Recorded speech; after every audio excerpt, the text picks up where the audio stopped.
గోధుమలతో పాటు గురుగులు కూడా విత్తబడుతున్నాయి. అందుకే మీరు గురుగుల కోసం గట్టిగా ప్రార్థన చేయాలి. ఎంత గట్టిగా ప్రార్థన చేస్తే గురుగులు అన్ని కాదు. దేవుడికి మహిమ కలుగుతుంది కాక.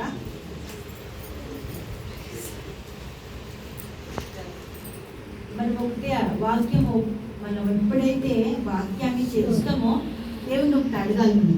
దావీదు మహారాజు అదే అడుగుతారంట. ఏం అడుగుతారంట?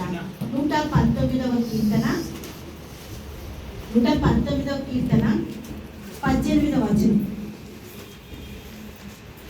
119వ కీర్తన 18వ వచనం ఏంటి అంటే దేవుడికి మహిమ కలుగుతుంది కాక. హల్లెలూయా.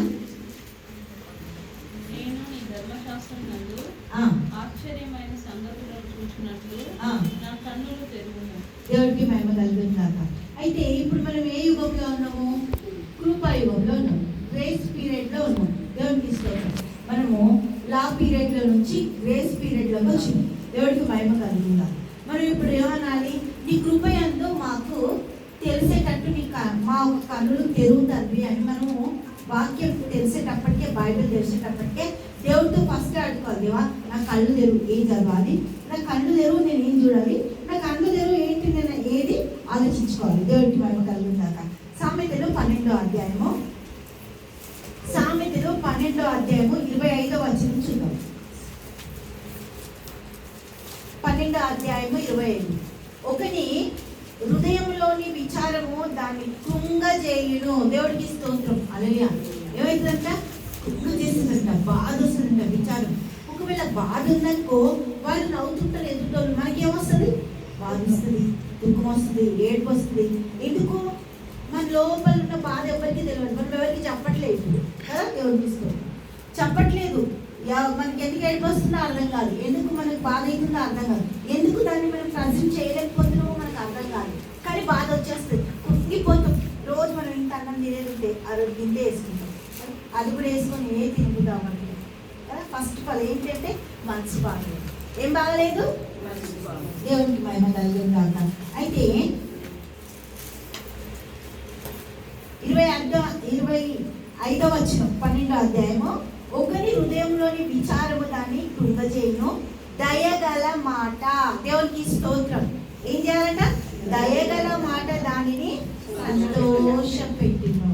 ఇది ఎవరి వల్ల సాధ్యమైనది?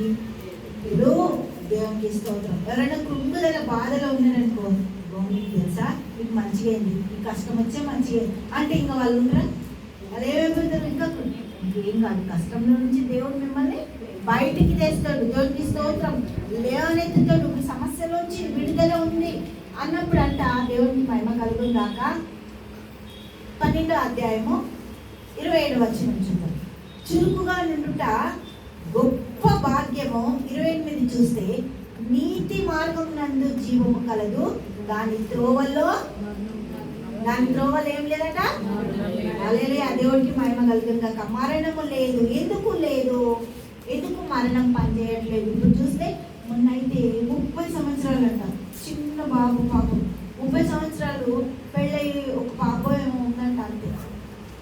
ఇందాక సిస్టర్ ప్రేయర్ కిడ్నీ ఫెయిల్యూర్ అంట. చిన్నపిల్లలకి ఏమైతుంది? కిడ్నీ ఫెయిల్యూర్ అవ్వడానికి చూస్తే షుగర్ అంటుంది, థైరాయిడ్ అంటుంది. చిన్న పిల్లలు ఎన్నిసార్లు మనం మంచిగా ఉన్నాం కదా, హ్యాపీ ఇంట్లో కూర్చుంటాం, బైబిల్ తెలుస్తున్నాం, వాక్యం చదువుతున్నాం, మనం దేవుడితో సావాసం. కానీ వాళ్ళకి దేవుడు లేడు. దేవుడు తెలియదు. వాళ్ళు తెలియనప్పుడు ఎన్ని